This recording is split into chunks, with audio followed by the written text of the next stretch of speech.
Okay, so as some of you probably saw on my YouTube channel already, I bought a really hideous looking card this weekend at a card show. Let me go a step further here.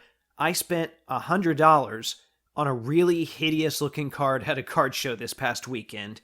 A 2021 Jersey Fusion Logoman 101 of Allen Iverson. And I posted this on social media fully knowing the type of response it would get.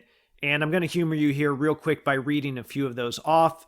One person wrote, "I'm sorry, I hate all these. They look like bad craft projects. None of the angles on the cuts are straight. Some cuts overlap. And they picked the worst spot on the card to add the material. I hate it all." So that one was a little more detailed. Another person just simply asked, "You paid for this?" My favorite response said, "This looks like it was handmade by the Rip Gods." Someone else wrote, "Oh my God."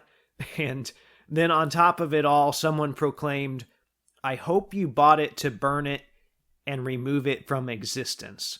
Now, like I said, I fully expected to get this sort of response, and kudos to you. You guys came through. I got a lot of good laughs out of the whole thing. So even though I'm going to talk about this card today, I want to make it very clear. It's not out of a need to defend the purchase or anything like that. If I'm buying something, there's a rationale behind it, and it's not, and it never has been, for other people's approval. So with that being said, I want to take you through my thought process behind the purchase, right? Why would I buy something so hideous? Because I think it might encourage you to think a little differently about other cards you might come across in the future as well. Not necessarily Jersey Fusion, it could be a number of things. Now, this one was Jersey Fusion though, so I want to give you a little background about them before I get too far in. This is a product or line of products put out by the website sportscards.com. And they've bought a number of different game-worn jerseys from some of the bigger auction houses. They've cut them up, and they've inserted them into custom holders with previously existing cards of the same player. And as someone mentioned in the social media comments I read earlier, unfortunately, a lot of them look like, quote, bad craft projects. I will say, though, I think the 2022 version has done a better job of framing some of the pieces. In fact, I purchased a few over the last couple months, but some of them still look pretty bad. The thing that attracts me to this product the most, though, is the fact that they show all the source material on their website, and each card of theirs has a QR code on the back of the holder that takes you to that site. So if the jersey's been photo matched, they show that. If it came with any sort of letter of authenticity from the auction house, they show that. So you can determine if you think the source material is good or not, because a lot of the jerseys are presented to auction houses as game worn, when in all reality, the provenance is questionable. And this is an issue we've run into with the other card manufacturers as well. Now, the Allen Iverson Logoman patch that I bought is from a 2009-2010 shooting shirt that he wore in his final stint with the 76ers. And I know there are a lot of people that don't like calling a shooting shirt game worn, but as I've discussed previously, this is really common with basketball card manufacturers. So at least Jersey Fusion tells us what it's from on the back of the holder.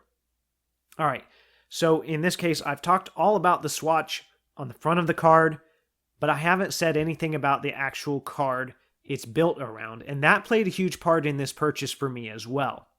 A lot of the Jersey Fusion products use like Prism base cards or low-end Prism parallels, or for the 90s guys, I see a lot of Fleer metal base cards. Some of the 101s, though, have a lot better stuff. For example, there's a Kobe Bryant 101 on eBay that has 4 premium relic pieces on top of a 97-98 Metal Universe titanium insert. And those titanium inserts were one in every 72 hobby packs back in the day, so not necessarily easy to come by. And this Allen Iverson, though, features a 97-98 Skybox EX 2001 Jambalaya, which is insane because those were one in every 720 packs, so 10 times as rare as the titanium. The only problem is this particular iteration was never pulled from a pack. It is, I guess, what you would call an uncut version, meaning it's not rounded off like the regular card, and it doesn't have the gold foil on the front either. And someone on my Instagram comments said that's a fake version. That's not technically the case. Even though maybe that's where they were getting at it, but it's a little more nuanced than that. A fake or a counterfeit involves someone printing or manufacturing one from scratch. And that's a distinction we've had in the hobby for a long time now. This came from an uncut sheet that was originally manufactured by Fleer. Now, some of you might be thinking, how did someone get a hold of something like that in the first place? And we've seen a few of these come up for sale over the last decade for this particular set. I think I know of at least 3 sheets that came to market, and 2 of them were a lot more concerning, though, because they had the gold foil on them, and there was an individual out there, unfortunately, that developed quite a reputation for making sheet cut versions from those. His name is all over the message board, so feel free to go down that rabbit hole if you'd like. But the fact of the matter is just, trading card sheets in general just get out from time to time. We even saw a sheet of Prism Silvers that got out in the last year or two, which I don't see a lot of that stuff from Panini right now, but who knows? It could be an employee. It could be that the company didn't dispose of them properly. Maybe someone went dumpster diving. We don't know. In the case of the Fleer stuff, though, a lot of that was sold off in the bankruptcy auction from 2005. In fact, you can go back and look through the PDF of everything offered at that in-person auction. There are a lot of uncut sheets listed. Unfortunately, they didn't specify which ones, but just know that there were a lot, and we've seen quite a few of them surface over the years, so this card likely came from something like that. But, seeing as pack-pulled versions are so hard to come by, there are people that have willingly purchased these as placeholders in their PC instead. And I can't find a comp for the Iverson, but a Raw Rodman sold for $500 back in 2021. A BGS slabbed Shaq sold for $1,300 around the same time.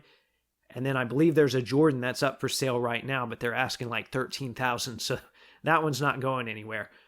That's not to say the Iverson is exactly the same as any of those, but all of those were, this similar style where it's not a die cut, it's missing the foil, and I think it shows that there is some demand nonetheless.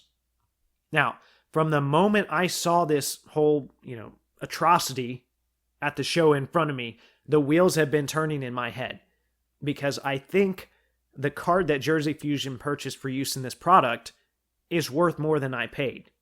And then I think the Logoman material is substantial in some way as well. At least to me it is, because I, collect game-worn patches. So even though this thing is hideous, I view it more as a sum of its parts. As I see it, that leaves me with a few different options. Number one, I could just keep it as it is, even though it's hideous, because I don't have a nice Iverson patch. So I could just keep it, right? Number two, I could probably sell it as is, and I figure I'd do pretty well. I saw a previous sale of the same exact card for $350. So I don't know what all happened between then and now. I don't know how it got, to this dealer in Florida, but anyway, the card has moved hands previously. Or number three, the most fun version of all the options, in my opinion, there's a part of me that wants to take the seal off and take all the pieces apart, provided it's built in a way that I can do that. So before I just rush in and do that, I was thinking about going on eBay to purchase the absolute cheapest Jersey Fusion card I could find for a test run, tear one up that's not worth anything. When I realized, hey, that's not even necessary, because someone's probably already done that on YouTube instead. We live in a great era where there's a lot of curious people out there, a lot of information out there, and people are willing to share. I found that exact style of video on the channel of a collector named Michael Ham, who, ironically enough, is a Florida native, and he's at this Florida card show, and he was there, and he was browsing at the same table when I bought it. So he literally held this right after I bought it, and we didn't even talk about this video, so I didn't know it exists. But this video had some really important information for me, because it showed that the whole thing was built in layers. You simply break the seal off the magnetic and take the top plate off. The top layer is just a thin piece of acetate with the relic attached to it. And then on the back of the card is another thin layer that tells you about the source material. Neither one of those is actually adhered to the card. So in theory, You could put another card in there if you felt like it. Or in my case, I could take the card out of there if I felt it was more valuable that way. Now, I have not taken anything apart yet. I don't want to rush into anything, but here's my thinking. I'm in this thing for $100. I could take this apart and sell the uncut Iverson card that's missing the foil. Obviously, all that will be disclosed, which is obvious if you look at the card anyway. If all indications are correct, that would leave me with a decent amount of profit and the Logoman patch still. I could then take some of those profits and pay one of the custom card makers to make me a really cool Iverson Logoman card for my PC. And I'm kind of envisioning it in my head right now. The front, I would say, absolutely has to have the Ty Lue step over image, and then that Logoman piece with some nice foil. I've made customs before, but I'm not able to do the foil, so I'd have to have somebody else do this. The back would have either the QR code that goes to the Jersey Fusion landing page, or even just a picture of the game-worn shooting shirt itself. Kind of like the old Donruss baseball and football relics that they had in the early to mid-2000s. And in best case scenario, I think I'd still have some money left over after that, so I'd have some profit and a free Logoman card. Now, it all sounds really good to me in theory. I realize, though, if I go this route, there's going to be a lot of work involved, but it sounds doable. So now that I've gone through all the options, I'm curious to hear from you guys. Let me know, what do you think? What should I do in this situation? What should I do with this hideous card that I purchased?